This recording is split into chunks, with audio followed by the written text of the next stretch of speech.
नमस्कार मित्रों। तोड़ देंगे हर वो दीवार जहां मौजूद थे मेवात में पत्थर मार।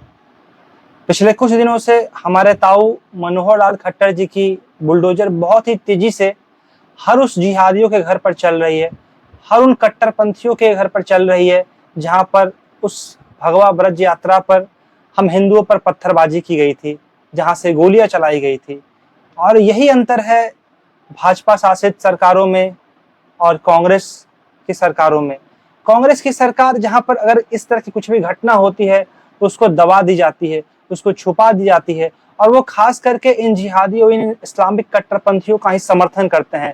लेकिन यही अंतर है कि अगर भाजपा की सरकार है और भाजपा के मुख्यमंत्री है, भले उन्होंने समय लिया, प्रतिक्रिया करने में समय लिया, लेकिन आज वो जो उन्होंने जो कार्य कर रहे हैं उन जो जिहादियों पर, वो बहुत ही सुखद है हमारे लिए, क्योंकि वो ढूंढ ढूंढ कर उन सभी व्यक्तियों पे अपनी कार्यवाही कर रहे हैं जो इस घटना में इन्वॉल्व थे और जिसके लिए वहाँ यहाँ पर नेशनल मीडिया में उनकी आलोचना भी हो रही है।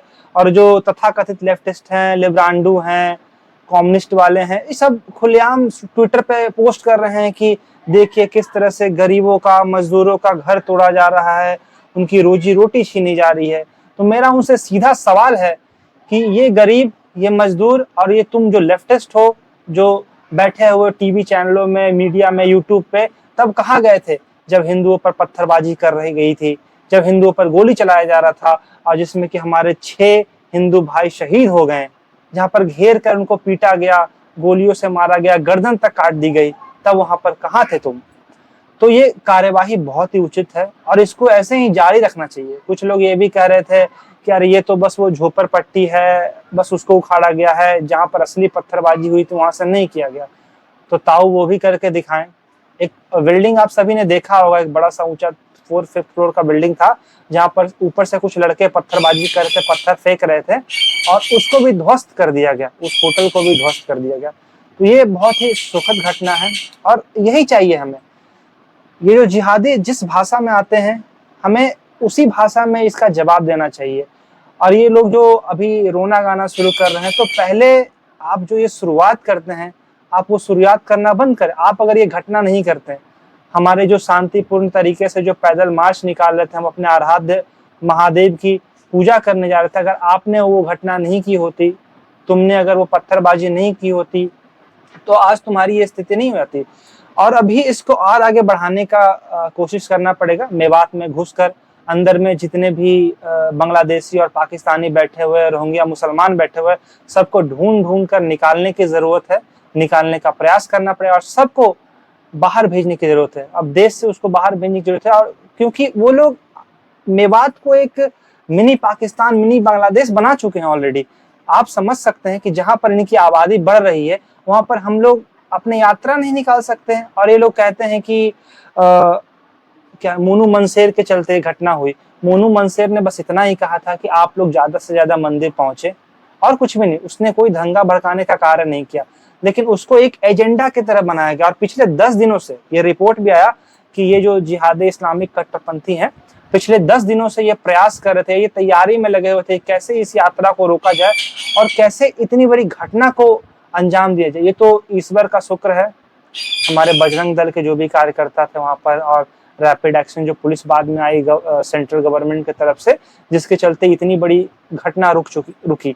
नहीं तो वहां पर लाशें बिछ सकती थी। इतने सारे जो लोग फंसे हुए थे मंदिरों में, सड़कों पर, जहां तहां फंसे हुए थे, लाशें गिनने का मौका नहीं मिलता। इतने लाशें वहां पर गिराने का इनका प्लान था, क्योंकि वो लोग ऊपर पहाड़ों पर कब्जा कर रखे थे, जहां से लोग फायरिंग कर रहे थे, गोलियां चला रहे थे, पत्थरबाजी कर रहे थे। और इन लेफ्टिस्टों का एक ना एजेंडा चलता है, कैसे ये लोग कार्य करते हैं। पहले पिछले 10 दिनों से इसमें पाकिस्तानी कनेक्शन भी आ रहा है। कुछ पाकिस्तान के लोग भी वहां से वीडियो बना कर इसको मेवात में भड़का रहे थे, और मेवात के लोग तो थे ही। साथ में एक कांग्रेस का विधायक है, वो भी खुलेआम चुनौती दिया था विधानसभा में ही कि अगर मोनू मनसेर आएगा तो हम दिखा देंगे, और बहुत सारी बातें उसने किया। मेमन करके है, उसका पूरा नाम मुझे याद नहीं अभी आ रहा है। तो इसका इन लोग का एजेंडा कैसे चलता है, पहले कोई घटना होती है तो उसका ये लोग सोशल मीडिया पे पूरा अपने अंदर प्लानिंग करते हैं, व्हाट्सएप के माध्यम से, ट्विटर के माध्यम से, यूट्यूब के माध्यम से पूरा फैलाते हैं और सबको मैनिपुलेट करते हैं कि आप हमारे साथ रहिए, हमारे साथ कार्य कीजिए। वो पूरा उसमें आप वीडियो में देखें कि जहां तहां वो रास्ते पर सिलेंडर रखे हुए हैं, घरों पर ये पेट्रोल का बोतल रखे हुए हैं, साथ में पत्थर भी रखे हुए हैं और बंदूक गोली तो लोग रखे हुए हैं। उसके बाद इन लोगों ने घटना को अंजाम दिया, पत्थरबाजी की, गोलीबाजी की, लोगों को जान गई।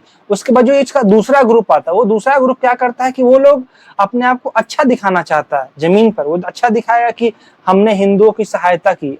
कभी कभी देखें कि बैंगलोर में ऐसे घटना दंगा फसाद हुआ और वो लोग, कुछ लोग, ये जो तथाकथित हमारे शांति दूत है, वो मंदिरों को घेर कर खड़े हो कि नहीं, जब तक हम रहेंगे तब तक ये मंदिर नहीं टूटेगा। तो इसमें भी ऐसी ही कुछ घटना हुई जिसमें कि एक व्यक्ति जो कुछ लोगों को अपने घर में रखा, तो उससे ये संतावना लेने का प्रयास किया है कि हाँ, हम आपके समर्थन में, हम आपके साथ हैं, देखिए हम आपका बचाव कर रहे हैं।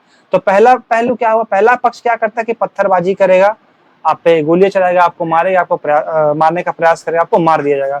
दूसरा क्या करेगा, दूसरा उसके अपने आप को सहानुभूति बटोरने का प्रयास करेगा, वो ऐसा कृत्य करेगा जैसे लगे कि हाँ नहीं नहीं, ये लोग तो बहुत अच्छे हैं, सब कोई ऐसा नहीं है। और जो तीसरा क्या है, जब ये सब सच सामने आएगा तो सोशल मीडिया पर जब हम लोग इसको सबके सामने लाने का प्रयास करेंगे, कैसे ये घटना को अंजाम दिया गया, कैसे ये किया गया, कैसे ये लोग जिहादी अपना जिहाद फैला रहे हैं, तो जो तीसरा जो वर्ग रहता है, जो लेफ्टिस्ट, लिबरांडू, सब जो सोशल मीडिया पर बैठे हुए ऐसे ग्रुप के लोग, वो उसको फेक न्यूज करार करने का देंगे कि ये फेक किया गया। ये मतलब उल्टा आप में ही दोष मढ़ने का प्रयास करें कि ये इन्हीं के द्वारा ही उकसाया गया था, उसके बाद ये घटना की गई थी, और ये मानने को तैयार ही नहीं हुए कि हाँ इन लोगों ने ऐसा घटना की। तो वो पूरा बचाव का कार्य, उसको ये फेक न्यूज है, ये प्रैंक है, ये कुछ भी वैसे करके इसको ढकने का प्रयास करेंगे। तो ये तीन लोगों का गुट है पूरा, एक जो जमीन पर इस तरह का जिहाद फैलाते हैं, एक जो जिहाद फैलाने के बाद इसको कवर करते हैं, और तीसरा जो सोशल मीडिया पे, नेशनल मीडिया पे इसको बचाव करते हैं कि हाँ वो आपकी गलतियां ढूंढेंगे और आप ये इसका बचाव करेंगे। तो इससे हमें समझने की जरूरत है कि आपको ये पहचानने की जरूरत है कि ये जो भी हो, ये जो जिहादी मानसिकता के लोग हैं वो इसी तरह के हैं, चाहे वो सोशल मीडिया पर हो, चाहे वो जमीन पर हो, कहीं पर भी हो, वो आपका भलाई नहीं चाहते हैं। वो बस यही चाहते हैं कि अगर हम हैं तो हम ही सर्वोपरि हैं, हमें सब कुछ है, और इनके लिए हर वो व्यक्ति काफिर है जो इनके धर्म का पालन नहीं करता। तो अब वक्त आ गया आपको समझदार होने का, समझदारी से कार्य करने का, और सोच समझ के कार्य कीजिए कौन आपका अपना है और किसने आपको ठगा है। जय हिंद, जय भारत, जय श्री राम।